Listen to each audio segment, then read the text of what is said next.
Hello and welcome to another episode of Chronicles of New Eden with me, Tryaz.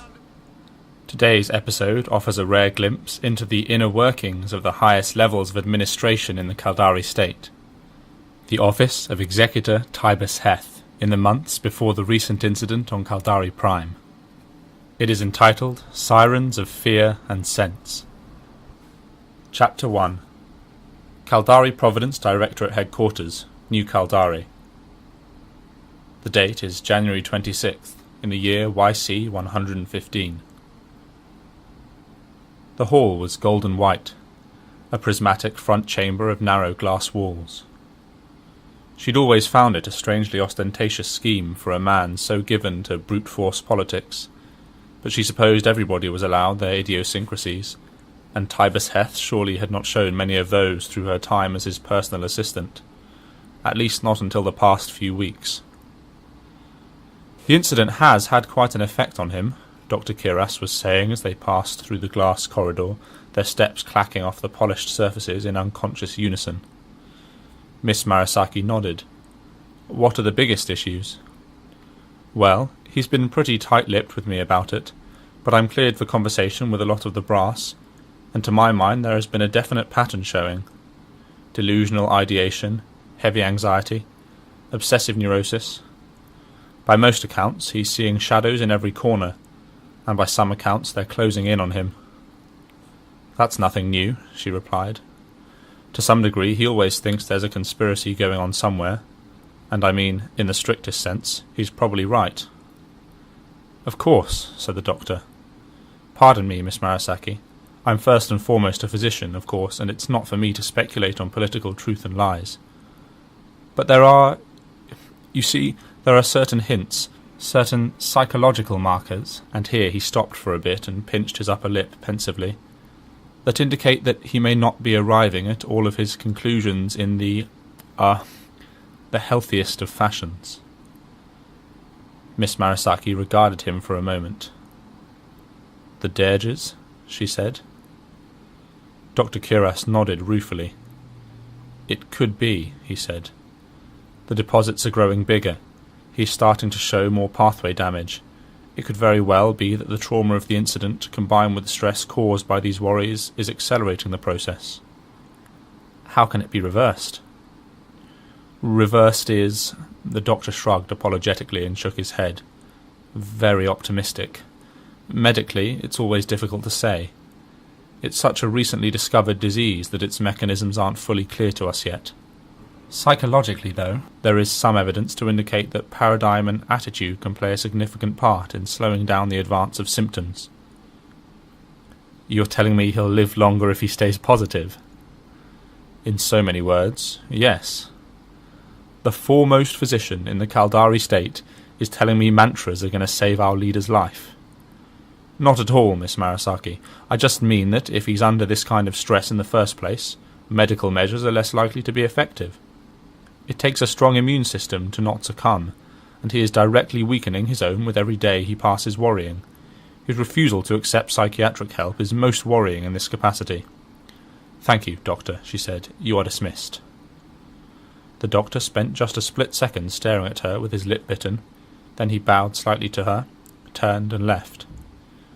She herself turned toward the incongruous steel door at the corridor's end, but then stopped again to briefly speak into a wrist-mounted radio. Imara Marasaki, Head Office, Clearance 5, requisitioning all conversational records between Dr. Remy Tryaz, PDID 2420, and any officer's clearance 4 and above for the last month and a half. Confidentiality breach, Executive Override 4419, required on my desk by noon today. Thank you. She straightened herself, discreetly tucked away a small crease on the front of her suit, squared her shoulders and pushed a button next to the door. A three-tone chime of square waves, hollow in the glass door, announced her presence. Executor Heth, sir, she said. May I come in? There was another chime. The door slid open. The room Miss Marasaki now stepped into was a jarring counterpoint to the welcoming gleam of the outside corridor. Her superior, Tybus Heth, executor of the Kaldari state and undoubtedly its most powerful single person, had designed his quarters expressly to provide himself with an element of surprise whenever state visits were called for. Lulled into their customary sense of comfort and splendour by the tastefully opulent corridor, guests would suddenly enter a chamber so small and sparse as to almost seem like a prison cell, were it not for the little things restricted to prisoners on even the best days in the state. A small flower in a tiny window-sill with sharp needles of light from behind it rendering its outline into chiaroscuro. A picture in a frame next to a simple cot with several blankets, and a desk with a small control console on it, at which a grey-haired, grey-eyed man now sat, engrossed in a datapad sitting on his lap. Lines of worry etched him from eyes to ears. His sallow cheeks were salted with stubble. "How are you feeling, sir?" she asked. Heth didn't look up from the luminous datapad in his hands. "Good as can be expected," he replied. "They're still at it." He brought his bald hand up from the datapad, then abruptly splayed his fingers open. A moving image was thrown into the space above the pad, showing a man and a woman standing in front of a broken billboard. The man was wearing a leather jacket with a giant golden logo emblazoned on it, the emblem of an anti-Provist movement active in the low-set constellations of the Forge. The two of them were screaming at someone behind the camera. "Amazing how little the people truly comprehend. Try as we might to educate them," said Heth, setting the datapad on his lap and rubbing the bridge of his nose. "And the Capsuleers are fanning the flames, I hear. No great surprise there. What's on the agenda for this morning?" "A fair few things, sir." She sat in a chair on the desk's opposite side. "Hata Kanoiritsu is still asking to speak with you. She said it was only going to get more urgent until suddenly it would be too late. Not entirely sure what she means by that." "Let her wait," said Heth, his hand on his forehead, his elbow resting on the edge of the desk. It was impossible to see whether he was surreptitiously reading the datapad. "Her information these past few weeks has been contradictory and misleading," he continued. "I want to keep her guessing for now. Just watch her for a few days and report anything she does to me. Every little gesture, every peep, you understand?" "Understood, sir. Secondly, the reports coming in from the expeditionary forces continue to be dire. We've lost even more ground. Resources are stretched."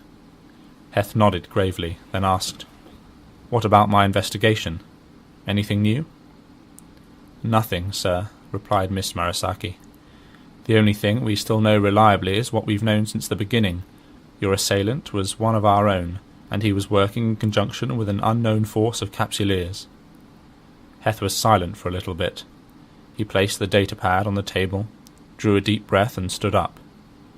Just as he did so, he grabbed the edge of the table with a sudden grimace.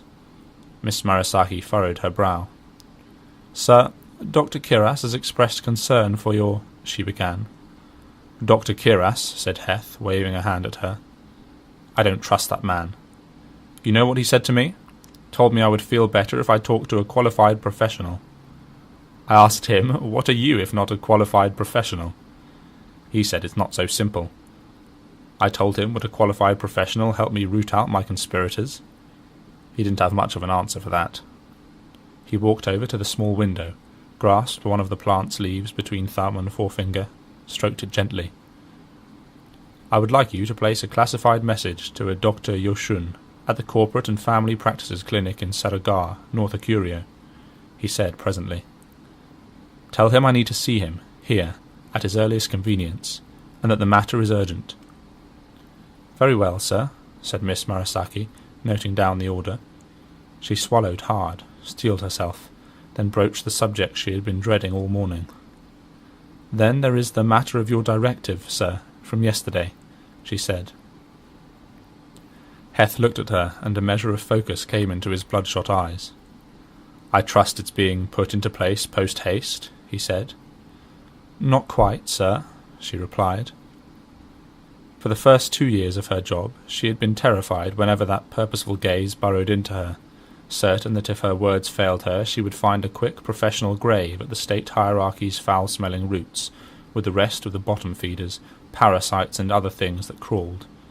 Somehow her ambition had always overridden her fear, though, and she had become adept at finding inspiration within the very pressure of those moments where every word, gesture, and inflection counted for so infinitely more than the sum of their parts. It was for this reason that she was probably the only person in the entire Caldari state that could have delivered to Tybus Heth the message contained in her next few words. She cleared her throat and spoke. Chapter 2. Caldari Providence Directorate Headquarters, New Caldari. 1 day earlier. Caldari Navy Grand Admiral Mordar Engston had been quiet and unassuming this afternoon. Generally brusque and imposing, her manner today was uncharacteristically laid back. She seemed almost apologetic. Miss Marasaki couldn't recall seeing the Admiral behave this way before, and found herself increasingly curious about what lay behind the older woman's strange facade. "You see," the Admiral was saying, "there's simply no way that the War Room could ever accept a command like this, particularly in this kind of time frame. For one thing, it's tactically unsound. We have reports that the Federation has been setting up clone soldier enclaves on Corfu for weeks now, and we've only recently started an initiative to incorporate ours into our existing squadrons. Added to that, our expeditionary forces have been taking heavy losses. We're stretched far beyond our limits. I mean, we're barely holding on to Caldari Prime as it is, scrapping our most valuable military resource." "Retooling," interrupted Miss Marasaki. "Whatever you want to call it. Pulling the clone soldiers is not an option. Doing so at this point would be nothing short of suicidal. Every single member of the Command Council is against it." Slowly, like a cold wave washing up to nip at the heels during high tide, her voice had gained power as she spoke, and she was now tapping on the tabletop in front of her with 2 fingers, accentuating her points. "This taint Heth is obsessed with," she continued, still crescendoing, "is the unsubstantiated brainchild of an empress who's grown unstable through gaining too much power too soon. Not the first time that's happened in history, I'm sure you'll agree. There is no hard evidence to indicate that it's true whatsoever. Any new technology on this level brings with it its inherent dangers. The rogue soldier who made the attempt on the Executor's life has been interrogated multiple times and found to be nothing more than a stark raving lunatic. The conspiracy is all in our esteemed Executor's mind." Miss Marasaki felt a flush of anger.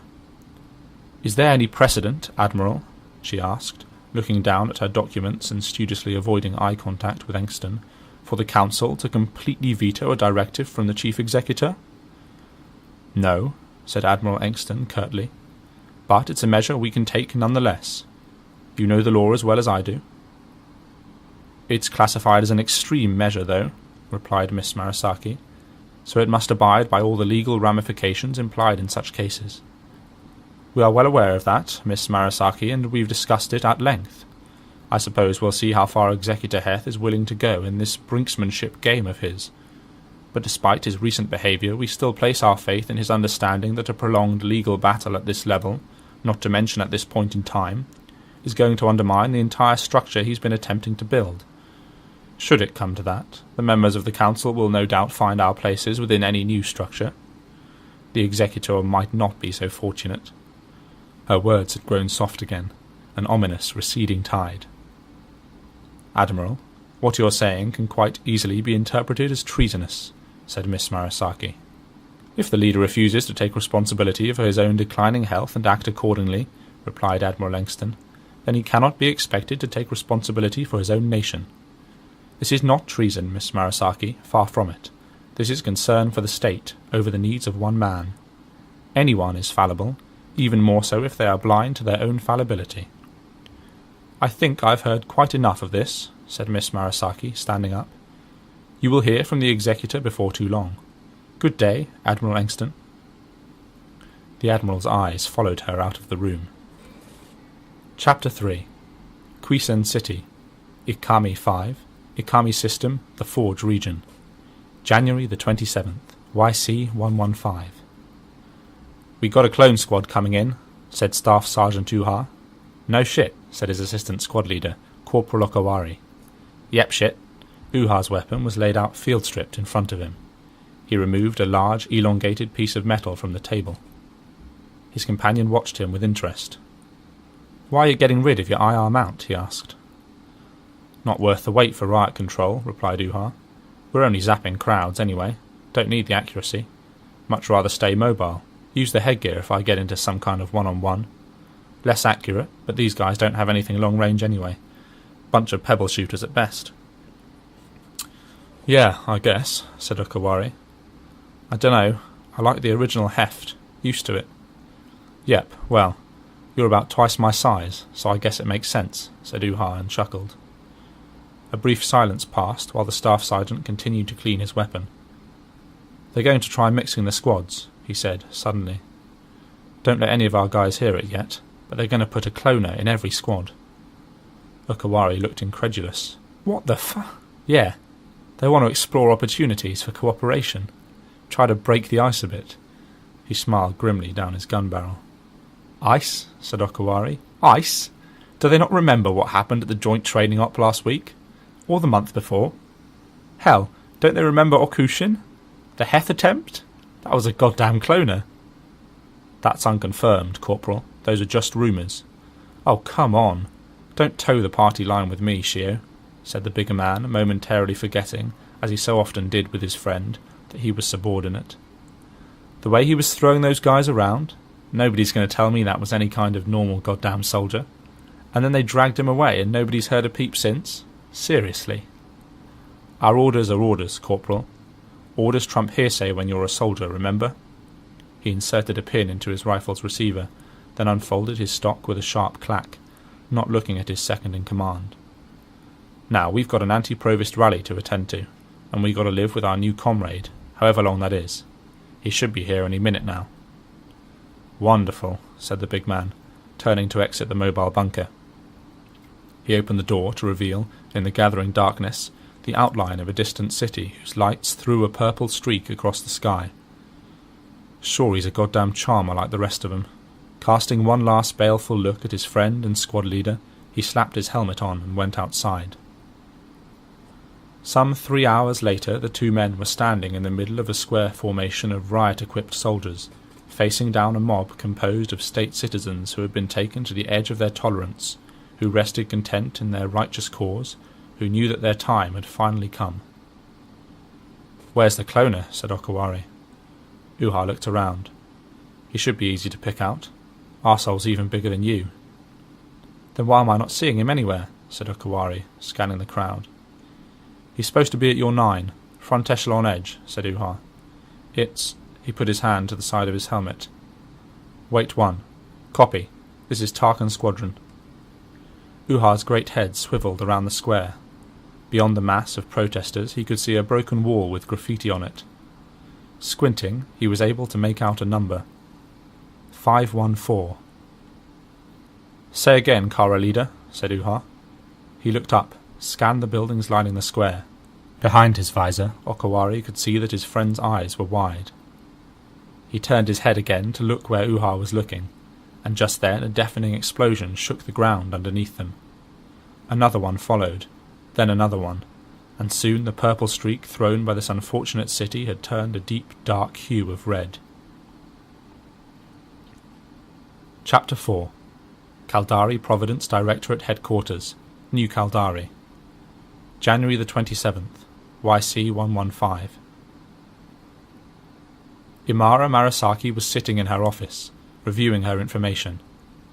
Heth had grown upset at the news of the Command Council's decision. So upset that before she even fully knew why, she had found herself couching the matter in subtle untruths that shielded him from the full gravity of the situation. If he won't see a shrink, she thought now, rationalising her actions as cold sweat pushed its way down her back, I'll just have to goddamn well act as one. She was aware that she'd suddenly plunged herself neck-deep into a dangerous situation, and while the potential consequences for herself terrified her deeply, they were nothing next to the prospect of having Heth do something drastic at this sensitive juncture. He still held executive power, so if he felt like pushing it all the way against his opponents in the war room, he would be able to do untold damage in the short term before any legal ramifications would fully come to the fore. Trying to get a better grasp on the state of her superior, she had been looking over Dr. Kiras's transcripts of interviews with commanding officers. None were particularly heartening. One of them called the executor a dangerously unstable presence. Another outright questioned his sanity. Everywhere she saw indications of mistrust and hostility. Ignoring the knot in her gut, she made a mental note to leave those reports well out of Heth's hands at all costs. Her disturbed reverie was interrupted by her aide at the door. His face was ashen and his hands quivered as he wordlessly passed her a datapad. Within seconds, the ashenness had spread to her face as well. "Notify him I'm on the way. Right now," she said, standing up. "Sir." "What is it, Miss Marasaki?" "Sir, there have been several attacks." "Attacks?" "Yes, sir. Coordinated. All of them at anti-Provost rallies. It appears they were all carried out by clone soldiers." "Clone soldiers?" "Yes, sir." "Killing civilians?" "Yes, sir." "At rallies where those civilians are protesting my government?" Miss Marasaki swallowed hard. "Yes, sir."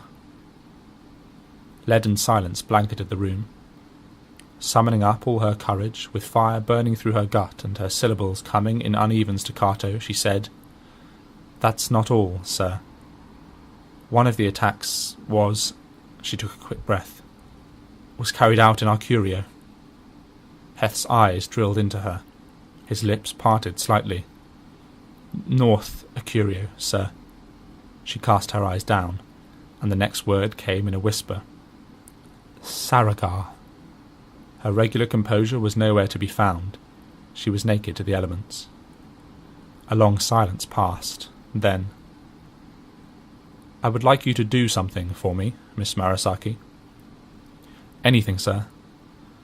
"I would like you to mobilize the Navy, the armed forces, and every single corporate force we have. Get a list of the locations of every single soldier clone vat we have, every single troop enclave, every bunker, every barracks. Do you understand me? Every single one. I want them eradicated." "Sir," she paused. "Sir, the Council will—" "The War Room can do as the War Room sees fit. If they wish to stand in my way, they are welcome to try their level best. This is an executive order to be carried out immediately. Immediately, Miss Marasaki." The soft tone of his voice and his absolute composure were more terrifying to her at that moment than any outburst she had ever seen from him. "Yes, sir," she stammered, and made to leave. "One more thing, before you go." She turned again. His face didn't seem so grey anymore. "Get me Hataka no Ritsu," he said. "As you wish, sir." She left the room. Heth sat down again. There was a very short silence, and then Hataka no Ritsu, former leader of the Kala-Kyoto Corporation, and his unwilling hostage ally, appeared on his datapad, surrounded by her garden of flowers. Her face was absolutely impassive. She raised her eyebrows, cocked her head slightly, and, as she cut the head off a blooming red flower, she mouthed the words, "Too late."